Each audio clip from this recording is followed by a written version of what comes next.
Ukrainian President Zelensky is denying that the Ukraine conflict is actually a stalemate. But what is the reality on the ground?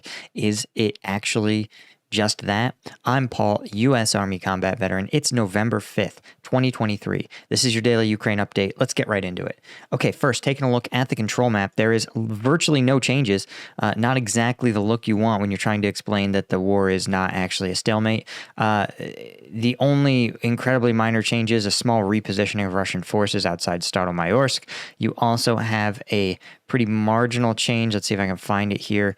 Outside Marinka, you can see that actually two city blocks originally were assessed as Russian controlled, but are in fact still contested.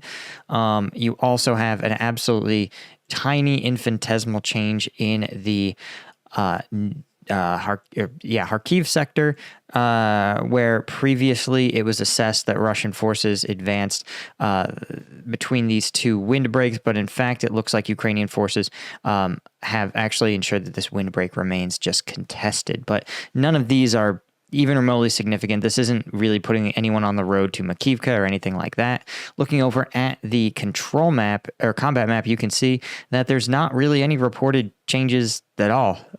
What's notable is only that Russian drone attacks have begun to step up. You guys know in the winter, Russia seems to be focusing on training up its conscripts, focusing on its military recruitment cycle, and as a result, they are relying instead on drone attacks against Ukrainian infrastructure, right? This is their time to apply pressure, they believe, to the Ukrainian people, give them another winter where there's no power, no light, no heat, and also inflict the same level of demoralization on Ukrainian armed forces.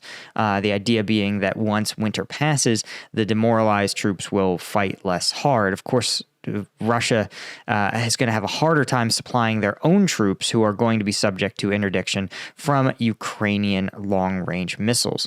Anyway, guys, you guys know what I'm going to talk about. If you don't know this channel at all, you should. You should know about Strike Gum. Strike Gum is my gum that I have launched. It's an energy drink alternative manufactured right here in the USA, out at a facility in Denver, Colorado. It's got 90 milligrams of caffeine and 100 milligrams of alpha GPC in every single piece.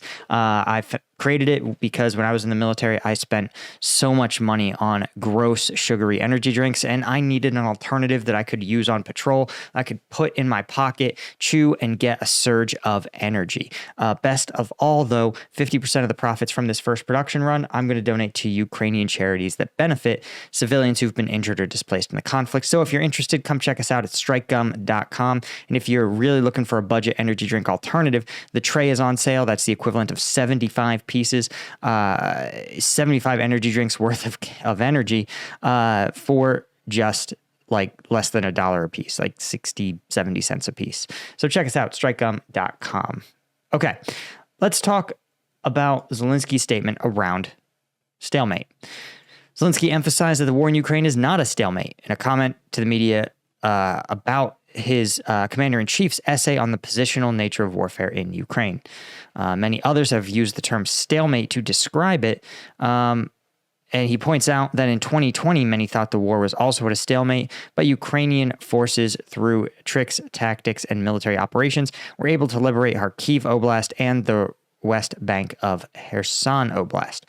So Zelensky has no intention of giving up, and is not even considering recognizing Russia's claim. Now, bear in mind, guys, that if you are negotiating in a conflict, there is an incentive to not show any weakness, right? The first party to give even an edge, even an inkling that they're willing to talk, is going to be signaling weakness before an enemy, especially if that enemy is willing to fight longer and harder.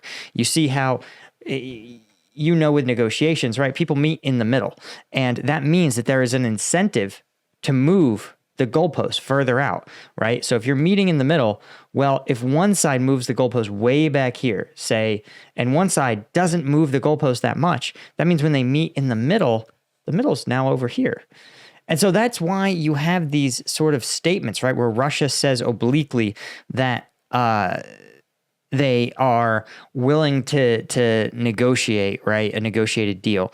Just the existence, just them saying it first, moves their goalpost inward just a bit. Whereas Ukraine, who's like, there is no stalemate, we are totally going to win this, right? That keeps the goalpost far. But when their commander-in-chief makes an essay that says, hey, things are kind of stuck in place, well, that adjusts the goalposts as well. So you see how over time, these goalposts, what you don't want to do is put yourself in a situation where you look more desperate than the other guy. It's like the worst version of dating of all time.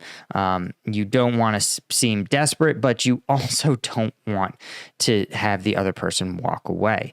So just an interesting insight there into why Ukraine is working so hard to walk back that statement. That said, the long form essay entitled Modern Positional Warfare and How to Win It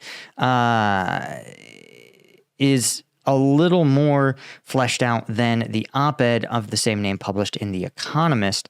Basically, positional warfare refers to military operations that do not result in rapid, dramatic changes at the front line, despite both sides continuing efforts to improve their positions. This is like the 100 Years' War between England and France, where England would march to France, they would surround one castle, they would have a long, protracted siege, they would perhaps seize a single town, a single castle, and then they would have to pack it in and go home, right? Very slow, gradual, incremental progress, if any, taking place. The essay, he argues, focused that instead of being stuck in positional warfare, the only way to solve it is through a couple of different sort of avenues.